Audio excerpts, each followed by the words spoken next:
Bonjour, ici Thierry, agriculteur d'aujourd'hui. Alors on est toujours dans le programme moisson et là je suis en train donc de mettre de la paille dans mon hangar, de la stocker. Alors le hangar au total peut recevoir 1200 ballots de paille plus 200 ballots de foin environ. Donc voilà, je réalise sur cette partie-là, on est toujours sur une hauteur de 8. Voilà, la hauteur peut pas être supérieure parce que le bâtiment peut pas être plus grand. Et puis après au-dessus, pour moi, ça commence à devenir dangereux. Et donc là, je mets une rangée tout au fond, qui va me permettre de venir remettre une rangée dans l'autre sens pour venir pousser. Et j'ai toujours accès donc à tous ces ballots de travers et de les prendre au fur et à mesure comme je veux pour les reprendre après par la suite. Donc là au fond, j'ai mis le foin qui avait été fait, le foin de luzerne qui avait été fait précédemment. Et là c'est du foin qui restait donc de l'an dernier que j'ai stocké, qu'on va utiliser là très prochainement. Donc je viens mettre mes deux chariots donc, que j'utilise lors du transport et puis du chargement dans le champ. Si vous n'avez pas vu la vidéo, vous pourrez la voir. Je mettrai un lien à la fin. Et donc je vais les décharger au fur et à mesure et puis les placer ici contre avec double hauteur. Donc là, c'est pas très compliqué. En même temps, il faut bien les placer.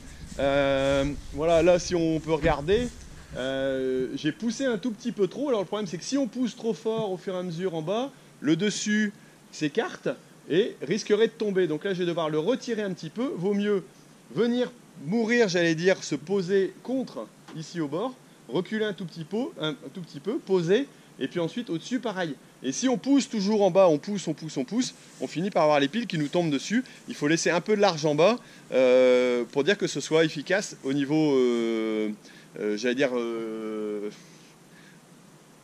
sais plus ce que je dis.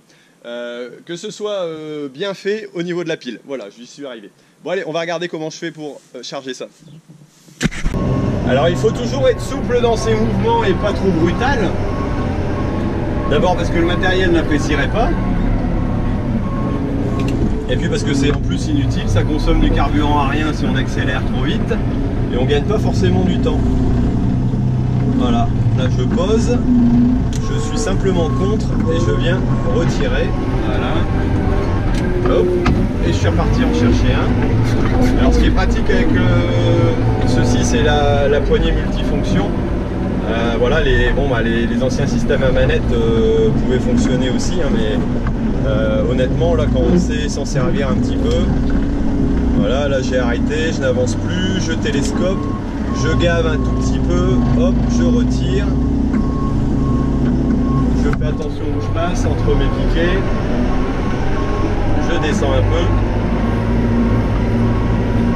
Alors toujours les yeux derrière la tête, à droite, à gauche. Bon, ici je suis dans un endroit sécurisé. Il n'y a pas d'enfants par rapport à ce que je peux voir moi dans mon centre équestre ou dans la cour de la ferme comme on dit. Où c'est un peu compliqué. Alors là il faut que je passe en hauteur. Hop, juste à côté de l'appliqué. Là je vais avancer, j'ai télescopé, je pose contre, je descends, je pose et je recule droit. Voilà, pour éviter que les pointes n'accrochent. Et c'est parti. Bon ben voilà, les chariots sont déchargés.